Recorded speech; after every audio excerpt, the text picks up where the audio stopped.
unto God. தேவனுக்கே மகிமை The உண்டாவதாக. first word is திசை காட்டி. முதல் வார்த்தை திசை காட்டி. In these 3 days this word will become important. இந்த 3 நாட்கள்ல இந்த குறிப்பிட்ட ஒரு வார்த்தை மிக முக்கியமா இருக்கும். A compass for life. நாம் காம்பஸ் என்றதான ஒரு கருவி, திசை காட்டுகிற ஒரு கருவி. We need direction more than ever before. இதை இந்த கடந்த நாட்களை விட வருகிறதான நாட்கள்ல நமக்கு திசை காட்டுகிற ஒரு கருவி நமக்கு அவசியம். We need that more than ever before. We need correct directions. இதுவரைக்கும் இல்லாத அளவுக்கு நாம் ஒவ்வொருவருக்கும் ஒரு சரியான ஒரு தெளிவான ஒரு ஆலோசனை, ஒரு வழிநடத்துதல் நமக்கு அவசியம். Every believer ஒவ்வொரு விசுவாசியும் should have a GPS inside. ஒவ்வொரு விசுவாசிக்குள்ளேயும் எப்படி மொபைல் போன்ல ஒரு ஜிபிஎஸ், நம்மளுக்கு ரோடு வழிகாட்ட ஜிபிஎஸ் இருக்கோ, நமக்குள்ளாய் ஒரு ஜிபிஎஸ் அவசியம். You know what stands for GPS? I know you know the technical term, but for me GPS means God positioning system. ஜிபிஎஸ்னா உங்களுக்கு என்னன்னு சொல்லி அர்த்தம் தெரியும், சிலருக்கு அதோடைய முழு ஆக்கமும் தெரியும். ஆனா என்ன பொறுத்த வரைக்கும் ஜிபிஎஸ்னா என்னன்னா God positioning system. God positioning system. தேவன் நம்மை நிறுத்துகிறதான ஒரு கருவி. And if you are in the right place at the right time and you can do the right thing, God will be glorified. நீங்க சரியான நேரத்துல சரியான காரியத்தை தேவனுடைய வழிநடத்தும்படி செய்தீங்கன்னா தேவன் நம் மூலமாய் மகிமைப்படுவார், தேவன் நம் மூலமாய் செயல்படுவார். For that we need the Holy Spirit. அதை நம்ம செய்யணும் அப்படின்னு சொன்னா உங்களுக்கும் எனக்கும் பரிசுத்த ஆவியானவர் நமக்கு அவசியம். He is God's compass in our lives. நம்முடைய வாழ்க்கையில தேவனுடைய ஒரு வழிகாட்டும் கருவி, தேவனுடைய வழிகாட்டுகிற ஒரு அனுபவம் நமக்கு அவசியம். Second word, இரண்டாவது வார்த்தை சுமை தாங்கி. இரண்டாவது வார்த்தை சுமை தாங்கி, burden bearer. சுமை தாங்கி. I was in the Jaffna city during the war. நான் ஜாஃப்னா பட்டணத்துல யுத்தத்தின் சமயத்துல நாங்க இருந்திருக்கிறேன். In Sri Lanka, you know, some of you may know, I am a Sri Lankan. சிலருக்கு தெரியும், நான் வந்து இலங்கை தேசத்தை சேர்ந்தவன். And I go there very often, and during the war when I was there, I was going through a village area, and there was like a stone platform and a small madam, a small like a resting place. A stone platform about this high, stone platform about this high, a stone platform, and then a resting place for travelers. அங்க அந்த யுத்த நேரத்துல நடக்கிற ஒரு காரியம் என்னன்னா, அங்க ஒரு மடம் மாதிரி ஒன்று இருக்கும், இவ்வளவு ஹைட்டுக்கு கல் சுவர் இருக்கும். அந்த கல் சுவருக்குள்ள பிரயாணப்பட்டு போறவங்க வந்து கொஞ்ச நேரம் உள்ள தங்கி இருந்து கொஞ்ச நேரம் உட்கார்ந்துட்டு அவங்க பிரயாணப்பட்டு போறதுக்கு ஒரு சின்ன தங்குகிறதான ஒரு இடம். And many of the people carry their own load, and they have to walk because transportation was difficult, security was very high, the military, they were doing check post after check post, so sometimes these people have to carry their load, their goods, and they have to walk. And while walking, sometimes when they get tired, if they take it down from their head and keep it on the ground, to take it up again they need help. சில நேரத்தில் என்ன ஆகும்னா, இந்த பிரயாணப்பட்டு போறவங்க அவங்க யுத்த காலத்துல என்ன ஆகும்னா, அவங்க என்ன பொருள் எல்லாம் தேவையோ எல்லா பொருளையும் மூட்டை கட்டிக்கிட்டு தலைமையில வச்சு பிரயாணப்பட்டு போய் தப்பிச்சு போயிட்டு இருப்பாங்க. அவங்க போற வழியில பார்த்தா அங்க இருக்கிறதான மிலிட்ரி செக் பண்ணுவாங்க, அங்க இருக்க போலீஸ் எல்லாம் செக் பண்ணி அவங்கள என்ன இருக்குன்னு பார்த்து அனுப்புவாங்க. ஸோ இவங்க பிரயாணப்பட்டு போகும்போது என்ன நடக்கும் அப்படின்னு சொன்னா, ஒரு இடத்துல தங்கணும், அங்க தங்கி இருக்கணும் அப்படின்னு சொன்னா இவங்க தலையில இருக்கிறத தூக்கி கீழே இறக்கி வைக்க மாட்டாங்க. ஏன்னா தலையில இருக்கிற சுமையை தூக்கி கீழே வச்சாங்கன்னா அது தூக்கி மேலே திருப்பியும் தலையில வைக்கிறது ஒரு பெரும்பாடு. அதனால வந்து தலையில இருக்கிறத கீழே இறக்கி வைக்க மாட்டாங்க. Very, very beautifully described. I can picture it when you are talking in Tamil. So they need help for somebody to lift it, so they don't. So what they do is they go near that platform and slowly transfer the load onto that platform. அதனால என்ன பண்ணுவாங்க அப்படின்னு சொன்னா, நான் சின்ன ஒரு தங்குற இடம் இருக்கும்னு சொன்னேன் பார்த்தீங்களா, அது இவ்வளோ ஹைட்டில் இருக்கும், இவ்வளோ ஹைட்டில் கல்லுலேயே செய்திருப்பாங்க. அதனால் இந்த தலையில் இருக்கிற இந்த சுமையை என்ன பண்ணுவாங்கன்னா கீழே இறக்கி வைக்க மாட்டாங்க, ஏன்னா தூக்க முடியாது. அதனால் என்ன பண்ணுவாங்கன்னா இந்த கல் மேலே என்ன பண்ணுவாங்க, இந்த தலையில் இருக்கிற பெரிய மூட்டையை தூக்கி மெதுவாக தள்ளி தள்ளி அங்கே இருக்கிற கல் மேலே நிறுத்தி வைப்பாங்க அவங்க மூட்டையை. These are the two words God gave me to share with you. மாலை நேரத்தில் ஆண்டவர் என்னிடத்துல பகிர்ந்து கொண்டு என்னிடத்துல சொன்ன ரெண்டு வார்த்தை இதுதான், சுமை தாங்கி வழிகாட்டி. But first we will go into the word of God to get a platform and a direction, and all of us will turn to the 16th chapter of Acts. நம்ம எல்லாம் சேர்ந்து தேவனுடைய வார்த்தைக்கு நேராய் நாம் சென்று தேவனுடைய வார்த்தையின் மூலமாய் ஆலோசனை பெற்றுக்கொள்வோம். அதற்கு அப்போஸ்தலர் 16வது அதிகாரத்திற்கு நாம் திருப்பிக் கொள்ளலாம். அப்போஸ்தலர் 16வது அதிகாரம். Acts chapter 16 verse 5. அப்போஸ்தலர் நடபடிகள் 16வது அதிகாரம் 5வது வசனம். Acts chapter 16 verse 5, if you can please read. அதனாலே சபைகள் விசுவாசத்தில் ஸ்திரப்பட்டு நாளுக்கு நாள் பெருகின. The church was growing. சபை நாளுக்கு நாள் விருத்தி அடைந்து சபை பெருகி கொண்டிருந்தது. The churches were being strengthened. சபைகள் பலப்படுத்தப்பட்டு கொண்டிருந்தது.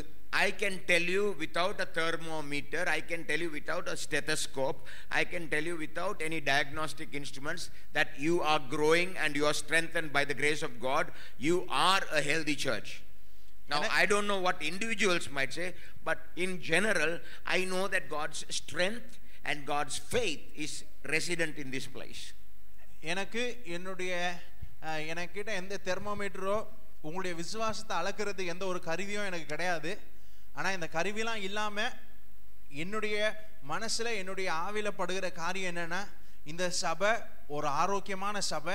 இந்த சபையினுடைய விசுவாசம் வளர்ந்து கொண்டிருக்கிறதான ஒரு விசுவாசம். உங்களுடைய தனிப்பட்ட விசுவாசத்தை பற்றி நான் சொல்லல, மொத்தமா நீங்க சபையாய் நீங்கள் வளர்ந்து கொண்டிருக்கிறதான ஆவிக்குரிய நிலைமையில விசுவாசத்தை உடையதான ஒரு சபை என்பதை நான் உணர்கிறேன். And you are also growing in number. நீங்கள் எண்ணிக்கையிலும் வளர்ந்து கொண்டிருக்கிறீர்கள். So God's strength and God's faith is in you and you are growing as a church, and that is when you need direction. நீங்க சபையாய் வளர்ந்து கொண்டிருக்கிறதான இந்த நேரத்துல தான் உங்களுக்கு பலனும் ஒரு வழிகாட்டுதலும் உங்களுக்கு அவசியம். Listen to me, church of the Lord Jesus. இயேசு கிறிஸ்துவினுடைய சபையாகிய சகோதர சகோதரிகளே, நான் சொல்லுவதை நீங்கள் கேளுங்கள். There is no point in getting directions if you are not planning to go there. நீங்க ஆண்டவரிலிருந்து ஒரு வழியை கேட்கலாம், ஆண்டவரிலிருந்து எந்த திசை போறதுன்னு சொல்லி கேட்கலாம். ஆனா அதை பெற்றுக்கொண்டு போகாமல் இருப்பது வீணான ஒரு காரியம். நீங்க திசையை பெற்றுக்கொள்ள வேண்டும் என்றால் அந்த திசையின்படி போவதற்கு நீங்கள் ஆயத்தமாக இருக்க வேண்டும். Only a healthy church can ask God for directions. ஒரு ஆரோக்கியமான சபை தான் தேவனிடத்துல ஆண்டவரே எனக்கு திசை காட்டுங்கன்னு சொல்லி ஆண்டவர்ல கேட்க முடியும். Only a Moses can ask, show me your way, teach me your path. மோசே தான் ஆண்டவர்ல கேட்க முடியும், ஆண்டவரே எனக்கு நீர் ஆலோசித்து எனக்கு வழியை காண்பியும் என்று கேட்க முடியும். We are a church that is at the crossroads. நாம் சபையாய், நீங்கள் சபையாய் ஒரு ஒரு ஒரு சாலையினுடைய மத்தியிலே நீங்கள். How do you say that?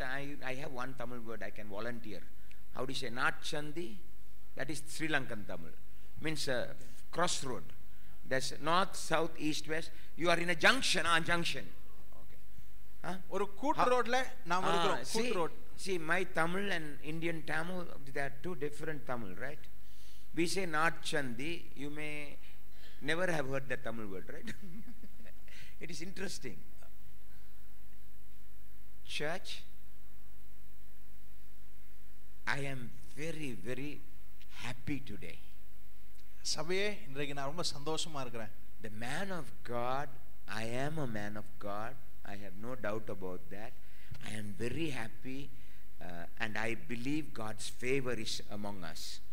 தேவனுடைய கிருபை, தேவனுடைய அனுக்கிரகம் நம்ம மேல் இருக்கிறது என்பதை நான் விசுவாசிக்கிறேன். So to grow and to be strengthened is what was happening. நாம் ஸ்திரப்பட்டு வளர்ந்து வழிநடத்தப்படுவது இங்கே நடந்து கொண்டிருக்கிறது. A team is ministering. இங்க பார்க்கும்போது ஒரு குழு ஊழியம் செய்து கொண்டிருக்கிறார்கள். Chapter 16 verses 6 to 10 is insight. Chapter 16 verses 6 to 10 is an insight as to how to obtain direction from God. அப்போஸ்தலர்கள் 16வது அதிகாரம் 6வது வசனத்திலிருந்து 10வது வசனம் வரைக்கும் பார்க்கும்போது இது ஒரு எப்படியாய் தேவனிடத்திலிருந்து ஒரு வழிநடத்துதலை பெற்றுக்கொள்ள வேண்டும் என்பதற்கு ஒரு நல்ல ஒரு உதாரணம், நல்ல ஒரு பாடம் இது. And the beautiful teaching here between verses 6 and 10 is that 2 times the Holy Spirit is preventing them from preaching. இதல பார்க்கும்போது 2 முறை பரிசுத்த ஆவியானவர் இவங்க பிரசங்கம் பண்ணாமல் இருப்பதற்கு அவர் நிறுத்துகிறார். Now when I was a young preacher, கிடைச்ச இடத்துல எல்லாத்துலயும் நான் போய் preach பண்ணுவேன். நான் வாலிபமாய் பிரசங்கியாராய் வந்ததா நாட்கள்ல எங்க சான்ஸ் கிடைச்சாலும் அங்க போய் நான் பிரசங்கம் பண்ணுவேன். Anywhere, anytime, any pulpit, I will be glad to go and preach. எந்த இடத்துல எனக்கு தருணம் கிடைச்சாலும் போதும், எந்த புல்பிட்டா இருந்தாலும் சரி போய் நின்னு நான் பிரசங்கம் பண்ண ஆரம்பிச்சேன். We just wanted to preach the word of God. ஏனென்றால் அந்த நாட்கள்ல அந்த வயதுல எப்படியாவது தேவனுடைய வசனத்தை எங்கனாலும் பிரசங்கம் பண்ணணும். Wherever we can get any opportunity, railway station, marketplace, here, there, we want to preach. எங்க சான்ஸ் கிடைச்சாலும் சரி, அது ரயில்வே ஸ்டேஷனா இருக்கட்டும், அது மார்க்கெட்டா இருக்கும், எங்கேயாவது பிரசங்கம் பண்ணோம் அப்படின்னு எனக்கு தோணுச்சுன்னா அந்த ஒரு குழுவா இருந்தோம் அப்படின்னு சொன்னா அங்க ஊழியம் செய்ய ஆரம்பிச்சிரும், பிரசங்கம் பண்ண ஆரம்பிச்சிருவோம். We never understood that there are times the Holy Spirit will not want us to preach in some place. ஆனா அந்த நாட்கள்ல எனக்கு தெரியாத ஒரு காரியம் என்னன்னா பரிசுத்த ஆவியானவர் சில நேரத்துல பிரசங்கம் பண்ணதை நிறுத்துகிறவரா இருக்கிறார் என்பதை நான் அறியாமல் இருந்தேன். Now all of us sitting here are Asians. நம்ம இருக்கிற எல்லாரும் இங்க ஆசியர்கள் தான். We are South Asians. நம்ம எல்லாம் தென் ஆசியாவை சேர்ந்தவர்கள். Won't you get little bit upset with the Holy Spirit? Why Holy Spirit? You don't like Asians.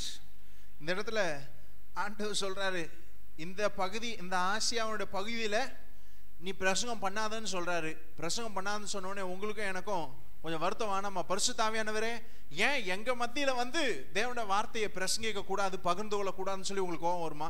This was almost 2000 years ago. இது கிட்டத்தட்ட 2000 வருஷத்துக்கு முன்பதான் நடந்த ஒரு காரியம். This is not India. When they say Asia, that is Asia Minor. Europe and Asia, what we call the Central Asia. Okay. I mean the Asia that is the Gulf and that region. இது வந்து Syria, that Asia, okay. The European Asia. இந்த இடத்துல இருக்க Asia Asia Minor we call it. நம்மளுடைய Asia கிடையாது, இது ஐரோப்பா கண்டத்தினுடைய ஓரத்துல இருக்கிறதான ஒரு பகுதி. இது வந்து நம்ம இருக்கிறதான ஆசியா கண்டம் கிடையாது. This is Asia in the sense the direction of preaching. ஆனால் இந்த இடத்துல எதை பற்றி சொல்லனா, இந்த திசையை குறித்து நான் சொல்லுகிறேன். The direction towards Asia was blocked. Almost 2000 years ago.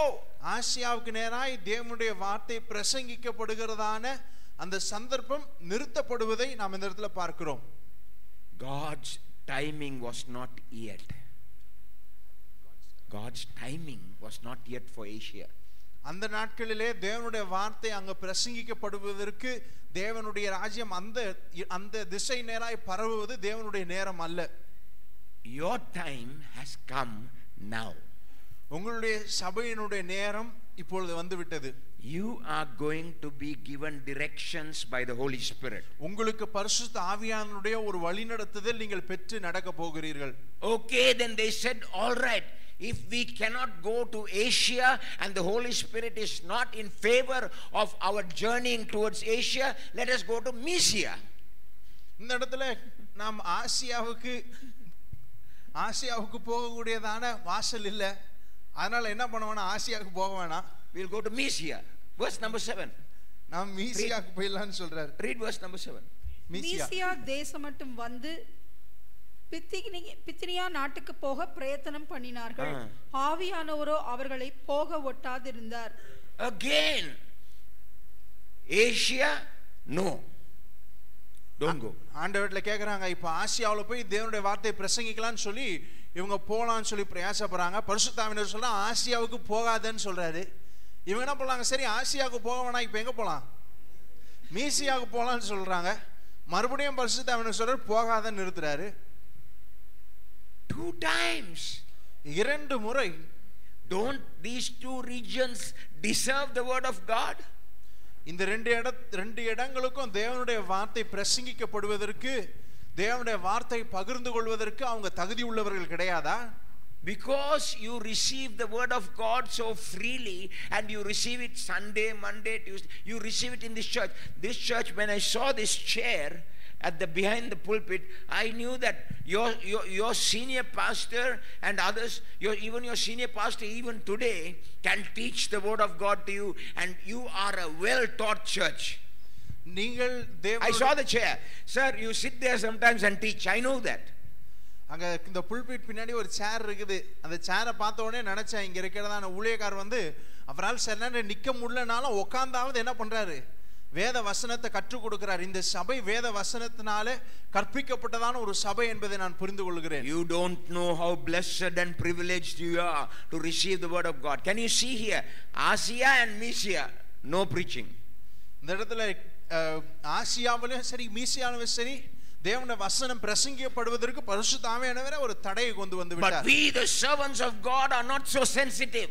அநேக நேரத்தில் ஊழியக்காரர்களாகிய நாங்கள் பரிசுத்த ஆவியானவருடைய சத்தத்தை கேட்பதற்கு நாங்கள் தவறி விடுகிறோம். We don't listen carefully. நாம் பரிசுத்த ஆவியானவருடைய சத்தத்தை கேட்பதற்கு தவறி விடுகிறோம். We are not waiting in the night for a fresh vision. அநேக நேரங்களிலே தேவனுடைய சமூகத்திலே பரிசுத்த ஆவியானவருடைய சத்தத்தை கேட்பதற்கு நாங்கள் காத்திருப்பதை தவறி விடுகிறோம்.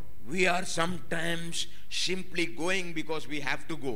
சில நேரத்துல வந்து ஊழியம் செய்யறதும் பிரசங்கம் பண்றதும் செய்துட்டே இருக்கோம், ஏன்னா செய்ய வேண்டிய கடமையா இருக்கிறபடியால செய்து கொண்டிருக்கிறோம். We are doing because we don't know what to do otherwise. பிரசங்கம் பண்ணிட்டே இருக்கோம், ஏன் பிரசங்கம் பண்ணனா அந்த பிரசங்கத்தை வேற என்ன பண்றதுன்னு தெரியல, அதனால பிரசங்கத்தை பண்ணிடுவோம்னு சொல்லி பிரசங்கம். Oh, we are doing something because that is what we do anyway. What else we do? என்னன்னா இதை செய்துட்டு இருக்கோமா, இதை விட்டு வேற என்ன செய்யறது, இதையே செய்துருவோம்னு சொல்லி செய்து கொண்டிருக்கிறோம். In the Bishop Cotton's Girls School in Bangalore, in the 8th standard, when the teacher asked my daughter, what does your father do, how much is he earning? என் பொண்ணு பெங்களூர்ல பிஷப் காட்டன் ஸ்கூல்ல படிச்சிட்டு இருக்கும்போது அவ 8வது படிச்சிட்டு இருக்கும்போது அவங்க டீச்சர் கேக்குறாங்க, என்னம்மா உங்க அப்பா என்ன வேலை செய்றாங்க, உங்க அப்பா எவ்வளவு சம்பாதிக்கிறாங்கன்னு கேட்டாங்க. My daughter, very clever girl, என்னுடைய பொண்ணு வந்து ரொம்ப சாமர்த்தியசாலி. She said to the teacher, my father is working for God and I have no idea how much he is making. என்னுடைய தகப்பன் வந்து ஆண்டவருக்கு ஊழியம் செய்றாரு, எனக்கு அவர் எவ்வளவு சம்பாதிக்கிறாருன்னு எனக்கு தெரியவே தெரியாதுன்னு என் பொண்ணு சொல்றா. Brilliant answer. அதான் சரியான பதில். So she was waiting in the night for me to come. She did normally, sometimes she's asleep when I come home, but she was awake and waiting for me to come home to check with me whether her answer was correct. அன்னைக்கு ராத்திரி நான் எப்போதும் வீட்டுக்கு வரதுக்கு late ஆயிட்டு இருக்கும்போது சில நேரத்தில் தூங்கிடுவா. ஆனா அன்னைக்கு ராத்திரி தூங்காம என் பொண்ணு காத்துட்டு இருக்கா. என்னத்துக்காக காத்துட்டு இருக்காருன்னா, அவர் சொன்ன டீச்சர் கிட்ட சொன்ன பதில் கரெக்டானு என்கிட்ட செக் பண்றதுக்காக அன்னைக்கு நைட் காத்துக்கிட்டு இருக்கா. Maybe one day Arpana will say like that to her teacher. That will be brilliant answer. I thank God. Our children must understand that we are working for God, not for any man. நம்முடைய பிள்ளைகள் அறிந்து கொள்ள வேண்டிய காரியம், ஊழியக்காரர்கள் வந்து தேவனுக்கு ஊழியம் செய்றாங்க, மனிதர்களுக்கு ஊழியம் செய்யல என்பதை அறிந்து கொள்வது அவசியம். And God is the one who must give us the directions. We must follow his vision. ஊழியக்காரர்களாகிய நாங்கள் தேவன் எங்களுக்கு ஒரு திசையை காண்பிக்க வேண்டும், நாங்கள் எந்த திசையில போக வேண்டும் என்பதை தேவனிடத்திலிருந்து பெற்றுக்கொண்டு போவது அவசியம். A vision is a must for direction. ஒரு குறிப்பிட்ட திசையில போவதற்கு ஒரு சரியான தரிசனம் அவசியம். And verse number 10, please read. 10வது வசனத்தை நாம் வாசிக்கலாம். அந்த தரிசனத்தை அவன் கண்டபோது அவர்களுக்கு சுவிசேஷத்தை அறிவிக்கும்படி கர்த்தர் எங்களை அழைத்தார் என்று நாங்கள் நிச்சயித்துக் கொண்டு உடனே மக்கெதோனியாவுக்கு புறப்பட்டு போக பிரயத்தனம் பண்ணி. Praise the Lord. தேவனுடைய நாமம் மகிமைப்படுவதாக. Timing for Macedonia. இது மாசிதோனியாவுக்கு நேராய் பிரயாணப்பட்டு போவதற்குரிய நேரம் குறிக்கப்பட்டதான ஒரு நேரம். Not Asia, ஆசியாவுக்கு போக வேண்டிய நேரம் இல்ல. not Mysia, மீசியாவுக்கு போக வேண்டிய நேரம் இல்ல. but Macedonia. இது மக்கெதோனியாவுக்கு போக வேண்டியதான ஒரு நேரம் வந்தது. This church also must have the specific direction and God must give you the right positioning. இந்த சபையும் தேவனிடத்திலிருந்து பரிசுத்த ஆவியானவர் மூலமாய் ஒரு வழி நடத்துதலை, ஒரு திசையை நீங்கள் பெற்றுக்கொண்டு பரிசுத்த ஆவியானவருடைய நடத்துதலின்படி நீங்கள் போவது அவசியம். This is the time at which Dr. Luke, the narrator, the historian, the researcher, Dr. Luke is now also part of the team.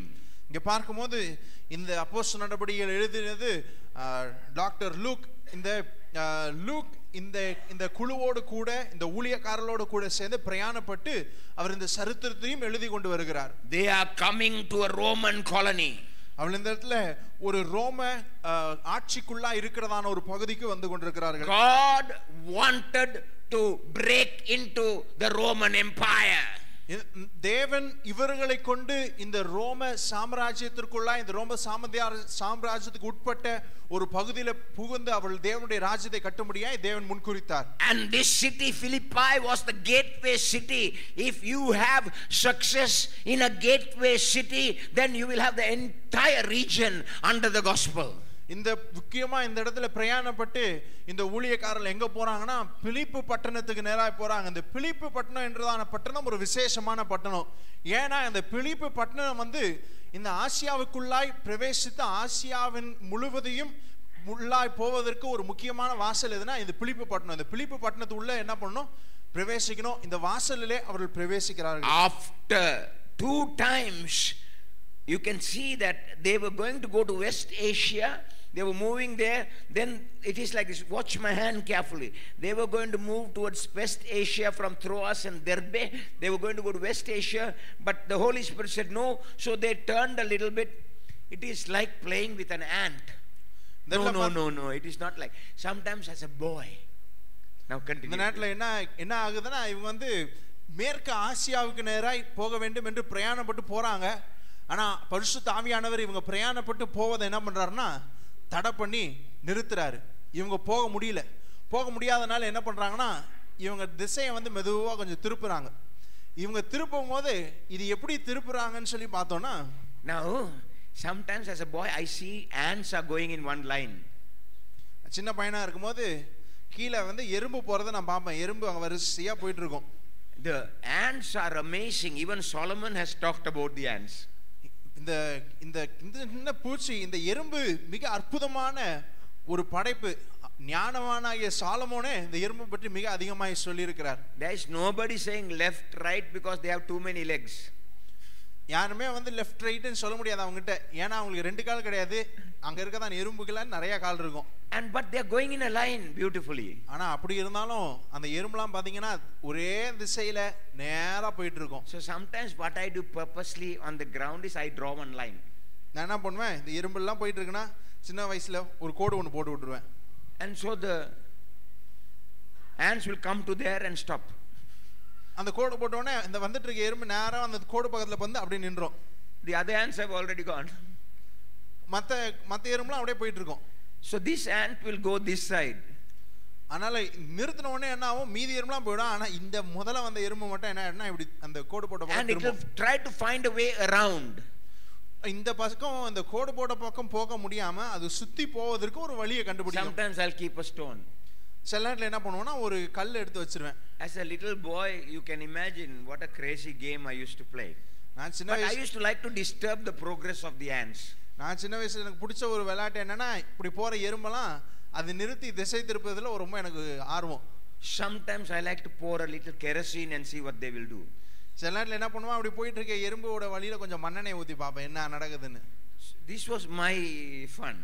இதான் எனக்கு சந்தோஷம் சின்ன வயசுல. But God is not playing with us. ஆனால் தேவன் உங்களோட விளையாடுற தேவன் கிடையாது. God is not blocking you so he can have a fun.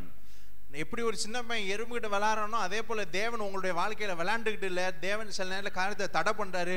உங்களுடைய வாழ்க்கையில ஆண்டவர் விளையாடுறது இல்ல. He is not playing with you like I play with a group of ants. நான் ஒரு எறும்பு கூட்டத்தோட விளையாடுற மாதிரி அந்த தேவன் உங்களுடைய வாழ்க்கையில விளையாண்டு கொண்டிருப்பது இல்ல. God is directing you. தேவன் உங்களை வழி நடத்தி கொண்டிருக்கிறார்.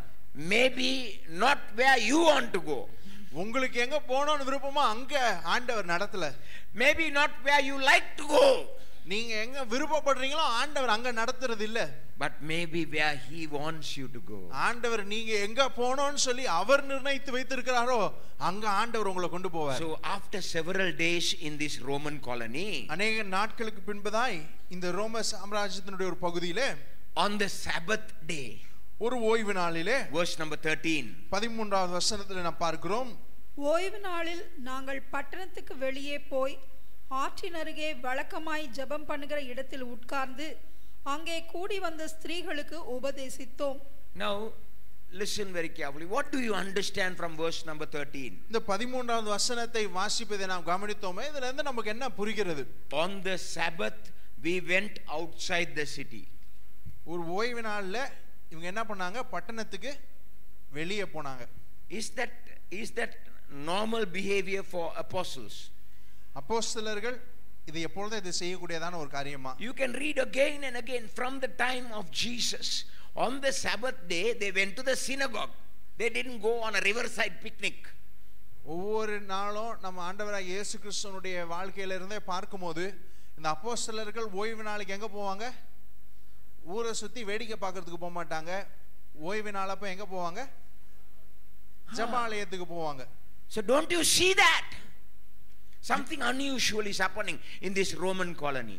இங்க ஜெபாலயத்துக்கு போல இங்க எங்க போறாங்க? ஆற்றங்கரைக்கு போறாங்க. ஆற்றங்கரைக்கு போறாங்க. காத்து வாங்குறதுக்கு. No, what do you understand? Ask. Now I have raised a question, right? Now start thinking with me. இப்போ என்னோட கூட Because ஓய்வு நாள் they are good Jewish people. இவர்கள்லாம் நல்ல யூதர்கள். இவங்க வந்து யூதர் அல்லாதவர்கள் கிடையாது. They have to go to the synagogue. இவங்கலாம் தேவாலயத்துக்கு போணும். But why they are not going? ஜெபாலயத்துக்கு போக வேண்டிய ஆட்கள் ஏன் அங்க போல? Why are they going to the riverside? ஏன் அங்க ஆற்றங்கரைக்கு இவங்க போறாங்க? Can anybody answer me? யாராவது சொல்ல முடியுமா ஏன் அந்த ஆற்றங்கரைக்கு போறாங்கன்னு சொல்லி? அந்த வசனத்துல இருந்து Paul's behavior was always first Sabbath he'll go to the synagogue, second Sabbath he'll go to the synagogue, third Sabbath he gets kicked out. அப்போஸ்தலனாகிய பவுலுடைய ஊழியத்துல பார்த்தோம் அப்படின்னு சொன்னா முதல் வாரம் அங்க இருக்க ஜெபாலயத்துக்கு போவாரு, யூதர்கள் கூடி இருக்கிற ஜெபாலயத்துக்கு போவாரு. ரெண்டாவது முறை மறுபடியும் அங்க இருக்க ஜெபாலயத்துல போய் அவர் தேவனுடைய வார்த்தையை சொல்லுவாரு. மூணாவது வாரம் அங்க இருக்கவங்க எல்லாம் சேர்ந்து அவர் அடிச்சு வெளியே துரத்திடுவாங்க. But here in Philippi what is happening? ஆனா இந்த பிலிப்பி பட்டணத்துல என்ன நடக்குது? There is no synagogue. ஏன்னா இந்த பிலிப்பி பட்டணத்துல என்ன இல்ல? ஜெபாலயம் இல்ல. There is no synagogue. ஜெபாலயம் இங்க இல்ல. But if there is no synagogue, how does he know? If there is no synagogue, how does he know to go outside the city and go near a river? How does he know? Who told him? This is the first time he is going to Philippi. How does he know? முதல் தடவை இந்த பிலிப்பி பட்டணத்துக்கு போறாரு. முதல் தடவை இந்த பிலிப்பி பட்டணத்துக்கு போய் அந்த பிலிப்பி பட்டணத்துல என்ன கிடையாது? சொல்லுங்களேன், என்ன இல்ல? ஜெபாலயம் இல்ல. Because you need 10 adult familied respectable Jewish male members to have a synagogue. You need 10. There were not even 10 respectable familied Jewish elders to have even one synagogue in that city. எந்த பட்டணத்திலயாவது ஒரு ஜெபாலயம் அமைக்கணும் அப்படின்னு சொன்னா ஜெபாலயம் அமைக்கிறதுக்கு அடிப்படையான தேவை என்னன்னா 10 யூத மதிப்புக்குரிய ஆண்கள் இருக்கணும். 10 family people. குடும்பஸ்தர் 10 நல்ல மரியாதைக்குரிய 10 நபர் இருந்தாதான் ஒரு ஜெபாலயத்தை என்ன பண்ண முடியும்? அமைக்க முடியும். 10 பேர் இல்லாம என்ன பண்ண முடியாது? ஒரு ஜெபாலயத்தை அமைக்க முடியாது. அதனால இங்க என்ன ஆகுது? இந்த பிலிப்பி பட்டணத்துல ஜெபாலயம் இல்ல அப்படின்னா என்ன அர்த்தம்? அங்க யாரும் இல்ல, 10 யூத குடும்பங்கள் அங்க இல்ல. சோ அதனால ஒரு ஜெபாலயம் கூட அங்க இல்ல. Now do you understand why that Macedonian man came and begged us? He said, come and help us. Macedonian man came and asked, help us. அப்போஸ்தலனாகிய பவுலுக்கு ஒரு தரிசனம் கிடைச்சு. அந்த தரிசனத்துல வந்து ஒரு மக்கதோனியாவை சேர்ந்ததான ஒரு மனுஷன் வந்து அந்த தரிசனத்துல அப்போஸ்தலனாகிய பவுல் இடத்துல வந்து ஊழியம் செய்யும்படியாய் அவர் அழைக்கிறார். ரொம்ப வருந்தி கேட்டுக்கொள்கிறார். Watch the story now unfolding. இந்த இடத்துல இந்த சம்பவம் திறக்கப்படுவதை நீங்கள் பார்க்கலாம். How did the riverside prayer meeting begin? எப்படி இந்த ஆற்றங்கரையோரம் நடக்கிறதான இந்த ஜெப கூட்டம் எப்படி ஆரம்பிச்சது? Now let us imagine this middle carpet is the river.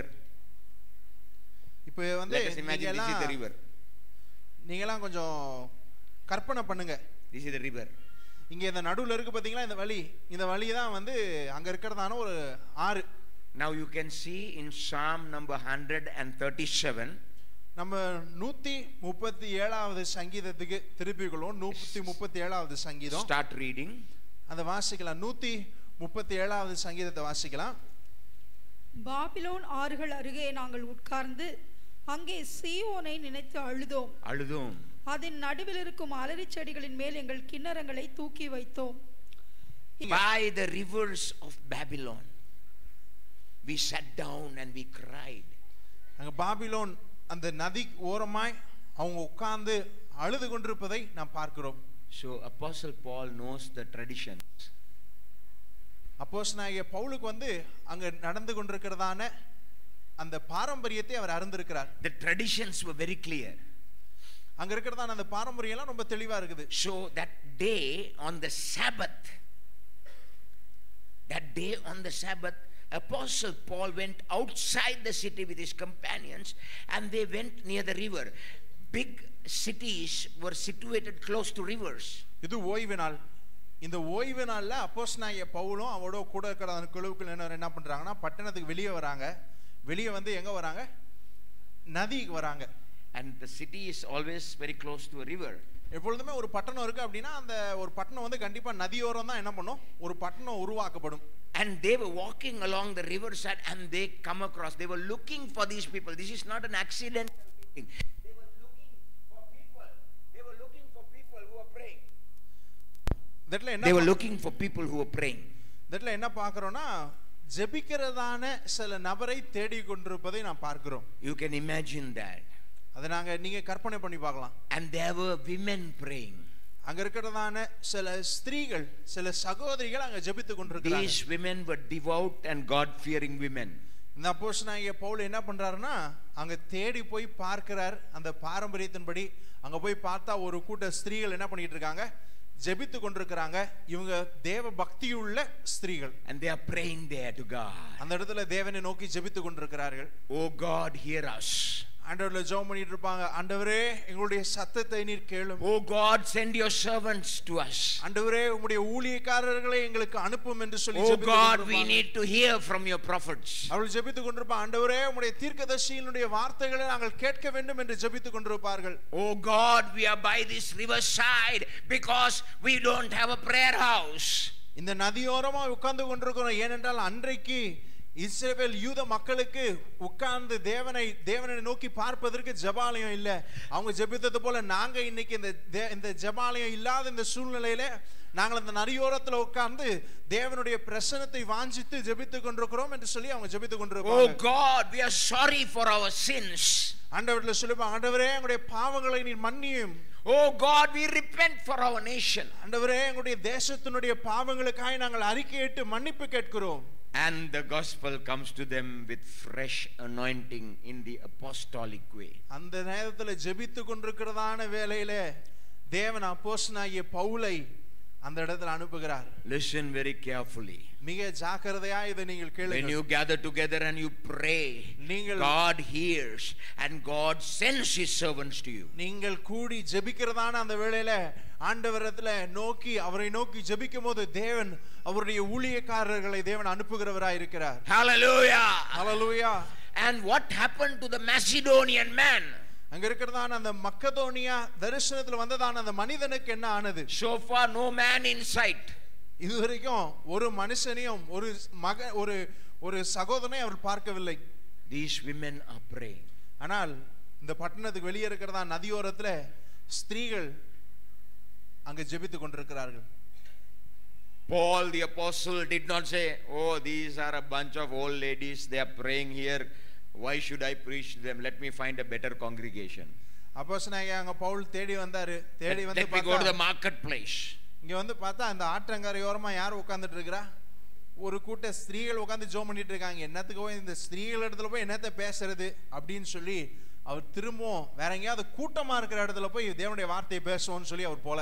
Oh no, that was God's time. அதுதான் தேவனுடைய நேரமா இருந்தது. When I came into this church today with Dawson, I came in here, I saw a group of ladies praying. நாளைக்கு தாசனோடு சர்ச்சுல மத்தியானம் வந்தப்போ அங்க பார்த்தேன் ஒரு கூட்ட சகோதரிகள் உட்கார்ந்து ஜெபித்துக் கொண்டிருந்தாங்க. That is what inspired me to speak this word today. அத பார்த்தா இன்னைக்கு இந்த மாலை நேரத்துல இந்த வசனத்தை பேச முடியா பரிசுத்த ஆவியானவர் என்னை ஊன்றி Your prayers are answered. உங்களுடைய ஜெபங்கள் கேட்கப்பட்டாயிற்று. You all were praying faithfully by the riverside. நீங்கள் நதியோரத்துல உட்கார்ந்து ஆற்றங்கரையில உட்கார்ந்து ஜெபித்துக் கொண்டிருந்தீங்க. And the word of God is coming to you. தேவனுடைய வார்த்தை உங்களுக்கு நேரா வந்து கொண்டிருக்கிறது. Apostolic encouragement is coming to you. ஒரு அப்போஸ்தலன் தேவனுடைய அப்போஸ்தலனாலே தேவனுடைய வார்த்தை அவர் மூலமாய் வந்து கொண்டிருக்கிறது. My dear Lydia, don't be discouraged. லிடியாவே நீ சோர்ந்து போக வேண்டாம். Direction of God is coming to each one of you. தேவனுடைய வார்த்தை தேவனுடைய வழிநடத்துதல் உங்களுக்கு நேராய் வந்து கொண்டிருக்கிறது. When mothers pray, when people get together by the river and they say, why should the heathen mock us? Why should the heathen laugh at us? Why should the heathen say, these people are powerless, these people have no direction, they have nothing else to do, they are simply sitting and crying. அங்க இருக்கிறதான ஸ்திரீகள் என்ன ஜெபித்து இருக்கலாம், அந்த இடத்துல உட்கார்ந்து இந்த ஸ்திரீகளை பார்த்து அந்த ஸ்திரீகள் ஜெபித்ததான ஒரு ஜெபம் என்னவா இருக்கலாம்னா, இந்த புறஜாதிகள் எங்களை இவ்வளவு நாளா ஒடுக்கி கொண்டிருக்கிறாங்களே, இந்த புறஜாதிங்க எங்களை ஒடுக்கி எங்களை எவ்வளவு தவற நடத்தி கொண்டிருக்கிறார்களே அப்படின்னு சொல்லி அவங்க கண்ணீரோடு ஜெபித்து கொண்டிருந்திருப்பாங்க. How long, oh God, will you leave us like this?